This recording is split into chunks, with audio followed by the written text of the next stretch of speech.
চিরসখা ধারাবাহিকে আজকের পর্বে দেখতে পাবো বিয়ের অনুষ্ঠান সেরে মিঠিল ও বাবিল যখন বাড়ি ফেরে তখন তাদের পুরো পরিবারটা আনন্দে মেতে ওঠে।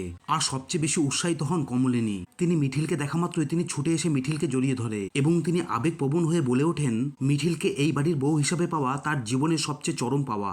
তার দীর্ঘদিনের স্বপ্ন আজকে সার্থক হয়েছে। ওইদিকে মিঠিল ও কমলিনীর এমন ভালোবাসা দেখে প্রচন্ড আপ্লুত হয়। আর এরপরে গৃহপ্রবেশের সময় বাবিল রসিকতা করে বলে ওঠে শুধুমাত্র মায়ের ইচ্ছা নয়, তারও প্রচন্ডভাবে ইচ্ছা ছিল মিঠিলকে এই বাড়ির বউ করে আনা। বাবিলের এই কথা শোনা মাত্রই বাড়ির অন্যান্যরা হাসাহাসি করতে শুরু করে দেয়। আর এরপরে অয়নদীপ বলে ওঠে পরিবারের সকলের প্রচেষ্টায় আজকে এই শুভ দিনটা এসেছে।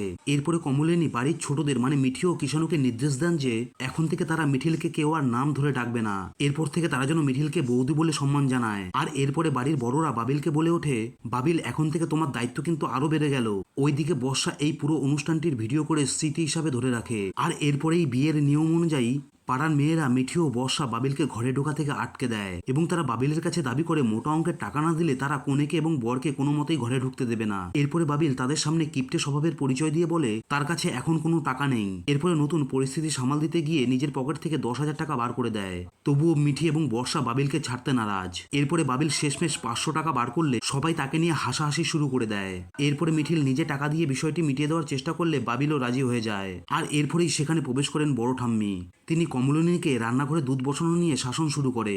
এটা শুনে কমলিনী তখন ভালোই বুঝতে পারেন তিনি দুধ বসিয়ে ভুলে গেছেন, কিন্তু বড় বউ বর্ষা আগে থেকে গ্যাস থেকে দুধটা নামিয়ে এসেছে। আর এই নিয়ে বড় ঠাম্মি এবং কমলিনীর মায়ের মধ্যে এক মজাদার কথোপকথন শুরু হয়। কমলিনীর মা বলেন কমলিনী এখন তার পুত্রবধূদের নিয়ে সুখে জীবন কাটাবে। এটা শুনে ঠাম্মি কমলিনীর মাকে খোঁচা মেরে বলেন তিনি কমলিনীকে সব শিক্ষা দীক্ষা দিয়েছেন, আর তাই তো আজকে আমাদের এই পরিবারটা এত খুশিতে মজে উঠেছে। আর এরপরেই ঠাম্মি কমলিনীর মায়ের সাজগোজ নিয়ে কটাক্ষ করে বসেন। আর এটা শুনে কমলিনীর মা তাকে উত্তর দিয়ে বলেন আমার বয়স যাই হোক না কেন কিন্তু সুন্দর করে সাজাটা কোনো অপরাধ নয়। এটা দেখে এই দুই বয়স্ক মানুষের ঝগড়া থামাতে আসেন প্রাঞ্জল এবং বুবলাই। আর এরপরে প্রাঞ্জল ইয়ার্কি মেরে বলে আজকের দিনে তাদের দুজনের মধ্যে একটি ঝগড়ার প্রতিযোগিতা আয়োজন করা উচিত, আর এই ঝগড়ায় যে বিজয়ী হবে তাকে পুরস্কৃত করা হবে।